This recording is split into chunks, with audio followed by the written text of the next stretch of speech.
안녕하세요. 멜번에서 임상심리학자로 활동하고 있는 동미라입니다.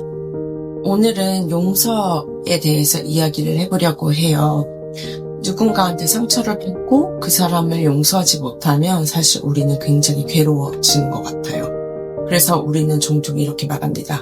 용서해야지, 이해해야지, 나도 이제 놓아버려야지. 그런데 실제로 하려면 잘 안 돼요.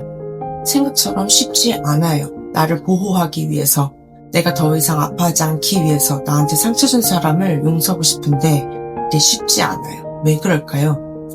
가장 큰 이유 중 하나는 아직도 내 마음이 상처받았고 아프기 때문이에요. 감정적으로 정리가 안 된 상태에서 용서는 절대 자연스럽게 나오지 않아요. 사람은 누구나 자기 감정을 이해하려고 합니다. 내가 화가 나고 내가 아직도 상처받고 속이 상했을 때 우리는 자꾸 그 이유를 찾아요. 그러면 저 사람이 저렇게 말을 해서 내가 이렇게 아직도 아픈 거야. 아니면 나 때문에 내가 바보 같은 실수를 해서 내가 이렇게 아픈 거야. 이렇게 무언가 내가 아픈 것에 대한 이유를 자꾸 찾게 되면 거기에 따라 비난이 따라오게 됩니다. 상대방을 탓하거나 아니면 자기 자신을 탓하게 돼요. 그러면 당연히 자기 자신이나 상대방을 용서하기가 힘들어지죠. 분노 또는 자책, 후회 같은 감정이 쌓이면서 나의 고통도 더 깊어지기 마련입니다.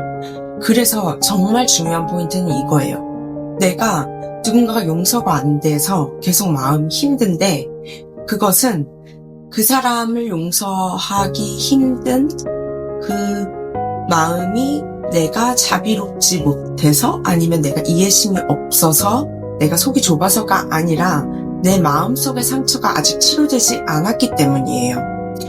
정리를 하자면 내 안에 상처가 여전히 아프면 우리는 자연스럽게 이유를 찾게 되고 왜냐면 말이 돼야 되니까 나의 마음이 아픈 마음이 말이 돼야 되니까 자꾸 이유를 찾게 되고 그러면 그 이유가 되는 대상에 대한 분노, 책망 거기서 오는 마음의 고통이 지속되게 됩니다. 그래서 진짜 누군가를 용서하고 싶다면 나 자신을 용서하고 싶다면 그래서 이 아픈 마음에서 자유롭고 싶다면 내 그 상처가 진심으로 다독여지고 내 안에 고통이 상처가 줄어들기 시작하면 더 이상 탓할 대상이 필요가 없어져요. 그때 비로소 용서가 노력이 아니라 자연스럽게 찾아오게 됩니다. 그럼 이제 다음 질문이 생기죠. 그러면 내가 상처받은 마음은 어떻게 다뤄야 할까? 먼저 그 감정을 억누르지 않고 바라봐주는 것에서부터 시작해요.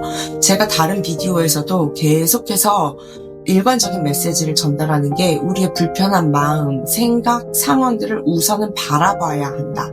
비판, 해석, 조언이 아닌 바라봄의 중요성에 대해서 계속 얘기를 합니다. 이런 나의 상처받은 마음을 무시하려고 하거나 채우려 하지 말고 그저 지금 내 안에 어떤 감정이 있는지를 알아차려주세요. 슬픔일 수도 있고 분노일 수도 있고 후회, 죄책감, 억울함일 수도 있어요. 어떤 감정이든 숨을 쉬면서 그 감정과 잠시 같이 있어주는 거예요.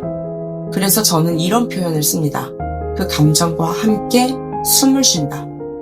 그게 바로 자기 자신에게 보내는 따뜻한 신호가 될 수 있어요. 숨을 들이쉬고 숨을 내쉬면서 그 감정을 함께 들이쉬고 함께 내쉬고 나에게 말해주는 거죠. 괜찮아. 너의 감정을 내가 들어줄게. 너의 감정과 내가 함께 있어줄게. 당연히 처음에는 불편할 수 있고 눈물이 날 수도 있고 잊고 있던 기억이 올라올 수도 있어요. 아픈 기억이. 그리고 이렇게 이 감정과 함께 숨을 쉬고 머무르는 건 쉬운 것이 아닙니다. 그런데 우리 뇌에 과소성이라는 게 있어요. 우리 뇌는 계속해서 일정 방식으로 연습을 하면 좀 더 자연스럽게 그렇게 하는 것이 더 익숙해지게 돼요. 그래서 중요한 건 부드럽게 나의 이 아픈 마음과 상처받은 마음과 머물러주기, 바라봐주기, 판단 없이 조언하지 말고 친절하게 아주 조금씩 그 감정과 함께 있는 연습을 해보는 거예요. 심리학자 칼 융은 이런 말을 했어요. 무의식은 의식화되지 않으면 우리의 삶을 지배하고 우리는 그거를 운명이라고 부르게 된다. 마음속 깊이 묻어둔 상처를 그냥 놔두면, 의식화하지 않으면 그 상처는 우리를 계속 지배하게 돼요. 하지만 그 감정을 알아차리고 그냥 바라봐주고 토닥여주면 그 감정이 우리를 압도하는 힘이 약해지고, 그러면서 우리는 조금씩 자유로워집니다. 그리고 그렇게 우리 안에 있는 상처가 조금씩 아물어가고 고통이 편안해지면 당연히 이 고통을 초래한 그 이유를 찾게 되는 노력을 안 하게 되겠죠. 이유가 필요 없어지니까, 고통 자체가 없어지면. 그러면 용서를 하지 않으려고 해도 자연스럽게 용서가 따라옵니다. 그러니까 누군가를 용서하고 싶지만 잘 안 되거나 자신을 용서하지 못해서 계속 힘들다면 그 나의 상처받은 마음을 바라보는 것부터, 돌보는 것부터 시작해보세요. 네. 용서는 억지로 하는 게 아니라 상처받은 내 마음이 위로받았을 때 자연스럽게 흘러들어오고 일어나는 것이다. 그것이 오늘 제가 함께 나누고 싶었던 메시지였습니다. 결국 우리는 우리 자신을 돌보는 것이 어느 순간에도 항상 우선순위가 되어야 하는 것 같아요. 시청해주셔서 감사합니다.